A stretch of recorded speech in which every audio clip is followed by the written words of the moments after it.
നമസ്കാരം, മലയാളി വാർത്തയിലേക്ക് സ്വാഗതം. നാളെ നമ്മൾ എല്ലാവരും ആകാംക്ഷയോടെ കാത്തിരിക്കുന്ന സത്യപ്രതിജ്ഞാ ദിവസമാണ്. UDF സർക്കാർ, അതായത് നിയുക്ത മുഖ്യമന്ത്രി VD സതീശന്റെ നേതൃത്വത്തിലുള്ള UDF സർക്കാർ സത്യപ്രതിജ്ഞ ചെയ്ത് അധികാരമേൽക്കുന്ന ദിവസമാണ്. ആകാംക്ഷയോടെ ഉറ്റുനോക്കുകയാണ് നമ്മൾ നാളത്തേക്ക്. നാടകീയമായ സംഭവ വികാസങ്ങൾ ഉണ്ടാകുമോ, അതുമാത്രമല്ല എങ്ങനെയാണ് സത്യപ്രതിജ്ഞാ ചടങ്ങുകൾ നടക്കുക എന്നതടക്കമുള്ള ഒരു ആകാംക്ഷ നമുക്കുണ്ട്.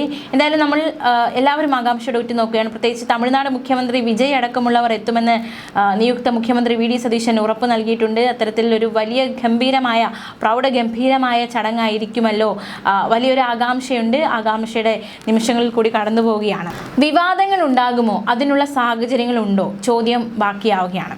കഴിഞ്ഞ തമിഴ്നാട് സർക്കാർ അധികാരമേറ്റപ്പോൾ ആദ്യ നിമിഷത്തിൽ തന്നെ ഉണ്ടായ വലിയൊരു വിവാദം, വന്ദേ മാതരവുമായി ബന്ധപ്പെട്ടുണ്ടായ വിവാദം നമുക്കറിയാവുന്ന പോലെ തന്നെ ഇപ്പോൾ കേരള ഗവർണർ രാജേന്ദ്ര വിശ്വനാഥ് ആർലേക്കർ തന്നെയാണ് തമിഴ്നാടിൻ്റെയും അധിക ചുമതല, അവിടുത്തെ ഗവർണർ സ്ഥാനവും കൂടി അദ്ദേഹത്തിന് നൽകിയിരിക്കുകയാണ്.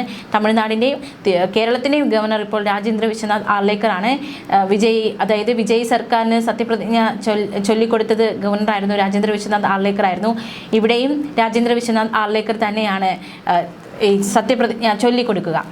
എന്തായാലും ഇവിടെ പ്രോട്ടോകോൾ തർക്കങ്ങൾ ഉണ്ടാകുമോ എന്നൊരു ചോദ്യവും കൂടി ഉയരുന്നുണ്ട്. തമിഴ്നാട്ടിൽ പുതുതായി അധികാരമേറ്റ വിജയ് സർക്കാരിന് സത്യപ്രതിജ്ഞാ ചടങ്ങിൽ വന്ദേ മാതരം ആലപിച്ചതിനെ ചൊല്ലി വലിയ രീതിയിലുള്ള വിവാദം ഉടലെടുത്തിരുന്നു. നാളെ നടക്കുന്ന ചടങ്ങിൽ ഇത്തരത്തിൽ മുഴങ്ങുമോ, അതായത് വന്ദേ മാതരം മുഴങ്ങുമോ എന്ന ചോദ്യമാണ് ബാക്കിയാവുന്നത്. കേരള ഗവർണറായ രാജേന്ദ്ര വിശ്വനാഥ് ആർലേക്കറാണ് നിലവിൽ തമിഴ്നാടിൻ്റെ അധിക ചുമതല വഹിക്കുന്നത്. തമിഴ്നാട്ടിൽ TVK സർക്കാർ അധികാരമേറ്റപ്പോൾ ചടങ്ങ് പരമ്പരാഗത ശൈലികളെല്ലാം മാറ്റിമറിച്ചുകൊണ്ടുള്ളൊരു ചടങ്ങായിരുന്നു നടന്നത്. വന്ദേ മാതരം ആലപിച്ചുകൊണ്ടാണ് ആ ചടങ്ങുകൾ തുടങ്ങിയത്. തമിഴ്നാട്ടിലെ സർക്കാർ ചടങ്ങുകൾ സംസ്ഥാന ഗാനമായ തമിഴ് തായ് വാഴ്ത്ത് പാടി ആരംഭിച്ച് ദേശീയ ഗാനത്തോടെ അവസാനിപ്പിക്കലാണ് പതിവ്. എന്നാൽ വന്ദേ മാതരം ഒന്നാമതായും ദേശീയ ഗാനം രണ്ടാമതായും ആലപിച്ചപ്പോൾ സംസ്ഥാന ഗാനം മൂന്നാമതായി തള്ളിപ്പോയത് DMK ഉൾപ്പെടെയുള്ള കക്ഷികളുടെ കടുത്ത പ്രതിഷേധത്തിന് കാരണമായിരുന്നു. മാത്രമല്ല തമിഴ്നാട് ഗവർണർ അദ്ദേഹം തന്നെയാണ് VD സതീശന് സത്യവാചകം ചൊല്ലിക്കൊടുക്കുന്നത്. ചടങ്ങിൻ്റെ പ്രോട്ടോക്കോളിനെ അതീവ ശ്രദ്ധേയമാക്കിയത് മാറ്റുന്നുണ്ട്. തമിഴ്നാട്ടിലെ സത്യപ്രതിജ്ഞയ്ക്ക് തൊട്ടു പിന്നാലെയാണ് വലിയ വിവാദങ്ങൾ ഉണ്ടായത്. പശ്ചിമ ബംഗാളിൽ സുവേന്ദു അധികാരിയുടെ നേതൃത്വത്തിലുള്ള ആദ്യ BJP സർക്കാർ അധികാരമേറ്റ ചടങ്ങിലെ കാഴ്ചകൾ, അതായത് ആ ചടങ്ങിലും വ്യത്യസ്തമായ ചില സംഭവ വികാസങ്ങൾ അരങ്ങേറിയിരുന്നു. പ്രധാനമന്ത്രി നരേന്ദ്രമോദി, ആഭ്യന്തരമന്ത്രി അമിത്ഷാ തുടങ്ങിയ ഉന്നത നേതാക്കൾ പങ്കെടുത്ത ചടങ്ങായിരുന്നു അത്. വന്ദേ മാതരത്തിൻ്റെ ജന്മനാടായ ബംഗാളിൽ അത് ആലപിച്ചിട്ടേ ഇല്ല. നമുക്കറിയാം, ആ ഒരു സർക്കാർ അധികാരമേറ്റപ്പോൾ അവിടെ ഈ ഗാനം ആലപിച്ചില്ല. രവീന്ദ്രനാഥ ടാഗോറിൻ്റെ ജന്മവാർഷിക ദിനത്തിൽ നടന്ന ആ ചടങ്ങിൽ ടാഗോറിൻ്റെ ചിത്രത്തിന് മുന്നിലായിരുന്നു സത്യപ്രതിജ്ഞ. തമിഴ്നാട്ടിൽ വന്ദേ മാതരം നിർബന്ധമാക്കിയ കേന്ദ്ര സർക്കാർ സ്വന്തം പാർട്ടി ഭരിക്കുന്ന ബംഗാളിൽ അത് പൂർണ്ണമായി ഒഴിവാക്കിയത് രാഷ്ട്രീയ കേരളത്തിൽ വലിയ ചർച്ചയായതാണ്. ഇനി കേരളത്തിലും വന്ദേ മാതരം ഉണ്ടാകുമോ എന്ന ചോദ്യമാണ് UDF സർക്കാരിന് മുന്നിൽ. അത്തരത്തിലൊരു സാഹചര്യം ഉണ്ടാകുമോ എന്ന ചോദ്യവും കൂടി ഉയരുന്നുണ്ട്. കടുത്ത നിബന്ധനകളുണ്ട് സംസ്ഥാനത്ത് നാളെ നടക്കുന്ന ചടങ്ങുകൾക്ക്. ഗവർണർ ഔദ്യോഗികമായി ചടങ്ങിലേക്ക് എത്തുമ്പോഴും ചടങ്ങ് കഴിഞ്ഞു മടങ്ങുമ്പോഴും വന്ദേ മാതരത്തിൻ്റെ പൂർണ്ണ രൂപം നിർബന്ധമായി ആലപിച്ചിരിക്കണമെന്നുണ്ട്. ബങ്കീം ചന്ദ്ര ചാറ്റർജിയുടെ ആനന്ദമഠ എന്ന നോവലിൽ നിന്നുള്ള വന്ദേ മാതരം ഇന്ത്യൻ സ്വാതന്ത്ര്യ സമരത്തിൻ്റെ പ്രധാന ഊർജ്ജമായിരുന്നു. തുടർന്ന് 1950 ജനുവരി 24 ഭരണഘടനാ നിർമ്മാണ സഭ വന്ദേ മാതരം ഇന്ത്യയുടെ ദേശീയ ഗീതമായി പ്രഖ്യാപിച്ചത്. ദേശീയ ഗാനം ആലപിക്കുമ്പോൾ പാലിക്കേണ്ട അതേ പ്രോട്ടോകോൾ വന്ദേ മാതരത്തിന് ബാധകമാണ്. ഗാനം ആലപിക്കുന്ന സമയം മുഴുവൻ ചടങ്ങിൽ പങ്കെടുക്കുന്നവർ എഴുന്നേറ്റ് നിന്ന് ആദരവ് പ്രകടിപ്പിക്കണം. ഔദ്യോഗിക സെറിമോണിയൽ ബാൻഡുകളാണ് ഗാനം അവതരിപ്പിക്കുന്നതെങ്കിൽ അതിന് മുന്നോടിയായി 7 ചുവടുകൾ വേഗത കുറച്ചു വയ്ക്കുന്ന തരത്തിലുള്ള ഡ്രം റോൾ ഉണ്ടായിരിക്കണമെന്ന നിർദ്ദേശമുണ്ട്.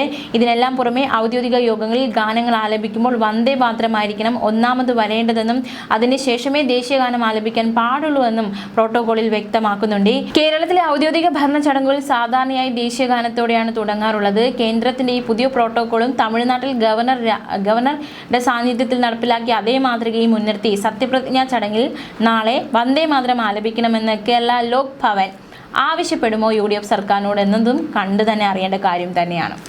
എന്തായാലും നാളത്തെ ചടങ്ങിലേക്ക് എല്ലാവരും തയ്യാറെടുക്കുകയാണ്. നമ്മളുടെ പുതിയ സർക്കാർ, നമ്മൾ 5 വർഷം ഭരിക്കാനുള്ള സർക്കാർ സത്യപ്രതിജ്ഞ ചെയ്ത് അധികാരത്തിലേറുകയാണ്. അതേസമയം കഴിഞ്ഞ ദിവസം വലിയ രീതിയിലുള്ള ഇപ്പോൾ വകുപ്പ് തല ചർച്ചകളൊക്കെ പുരോഗമിക്കുകയാണ്. KPCCയിൽ മന്ത്രിമാരെയൊക്കെ പട്ടിക തയ്യാറാകേണ്ടതായിട്ടുണ്ട്. അപ്പോൾ കഴിഞ്ഞ ദിവസം രമേശ് ചെന്നിത്തലയുടെ വീട്ടിലേക്ക് നേതാക്കളുടെ കുത്തൊഴുക്കായിരുന്നു. അദ്ദേഹം വലിയൊരു പിണക്കത്തിലായിരുന്നു. എന്തായാലും ആഭ്യന്തരം അദ്ദേഹത്തിന് നൽകാമെന്ന് ഉറപ്പ് നൽകിയതോടെ അദ്ദേഹം വഴങ്ങിയിരിക്കുകയാണ്. അനുനയ നീക്കങ്ങളൊക്കെ വിജയിച്ചിരിക്കുകയാണ്. എന്തായാലും കഴിഞ്ഞ ദിവസം അദ്ദേഹത്തിൻ്റെ വീടിന് മുന്നിൽ നേതാക്കളുടെ ഒഴുക്കായിരുന്നു. ആ ഒരു ദൃശ്യങ്ങളിലേക്ക് നമ്മൾ ഒരിക്കൽ കൂടി പോവുകയാണ്.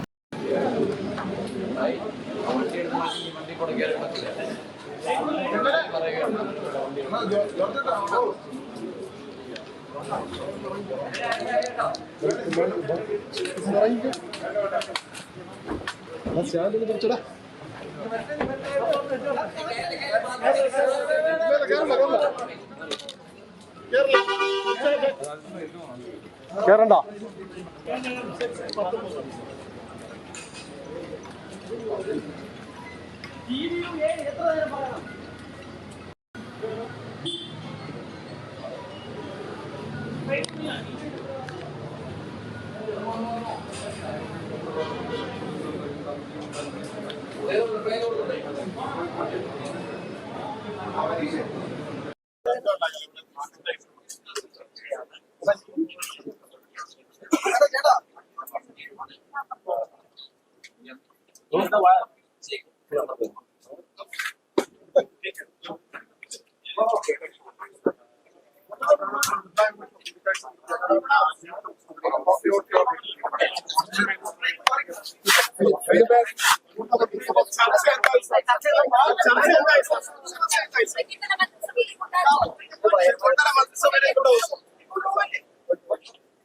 ഏതായാലും അദ്ദേഹം പ്രതികരിക്കാൻ തയ്യാറായില്ല.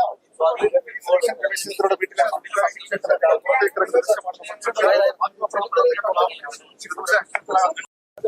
അതിൽ പ്രതികരിക്കാതെ അദ്ദേഹം അങ്ങോട്ടേക്ക് പോകുന്ന കാഴ്ചകളാണ്. ഏതായാലും വളരെ പ്രധാനപ്പെട്ട രാഷ്ട്രീയത്തിൽ പിന്നാലെ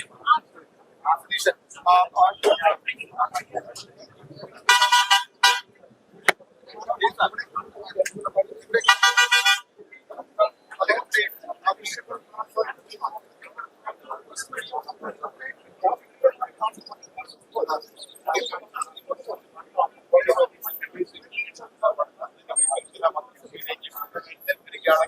ഏത് വകുപ്പുമായി അദ്ദേഹം മന്ത്രിസഭയിൽ ഉണ്ടാക്കുന്ന കാര്യത്തിൽ തീരുമാനത്തിലേക്ക് ഇപ്പോഴും എത്തിയിട്ടില്ല എന്ന് വേണം മനസ്സിലാക്കാൻ.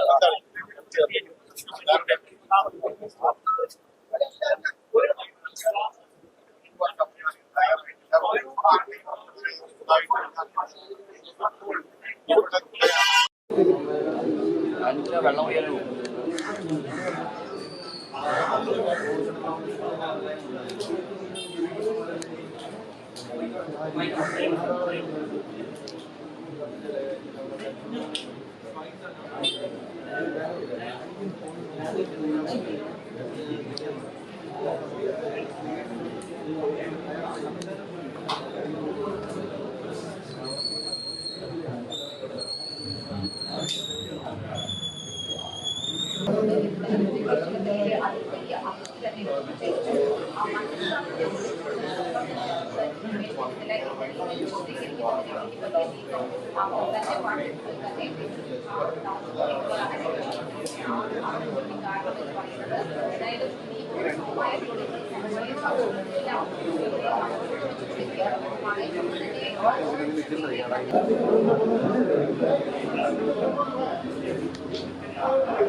ഇവിടെ കൂടിക്കാഴ്ചയിലൂടെ ആ പ്രശ്നങ്ങൾക്ക് പരിഹാരം കാണും.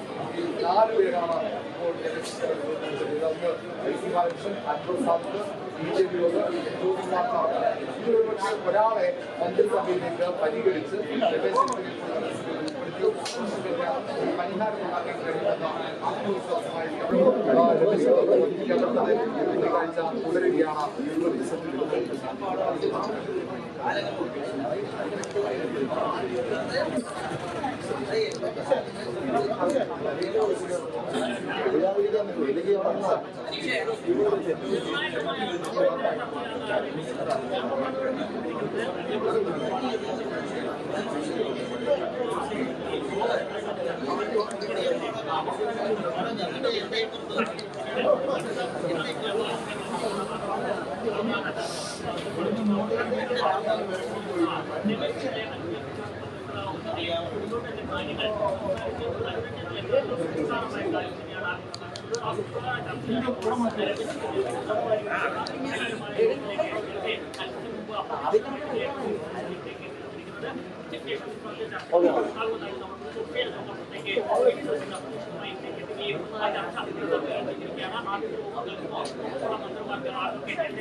അജന അജന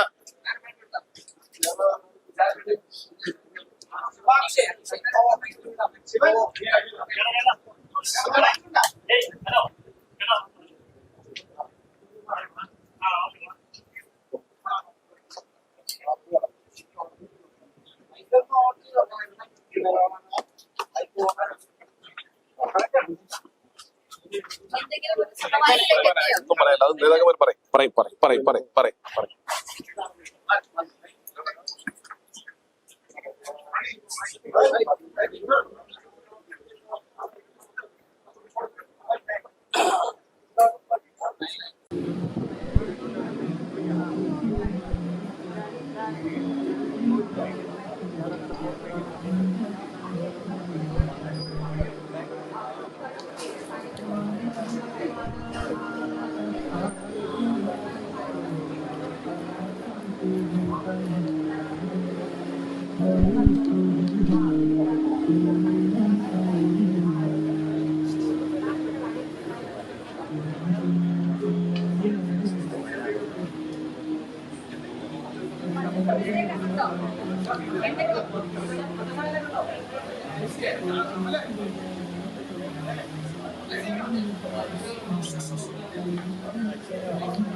you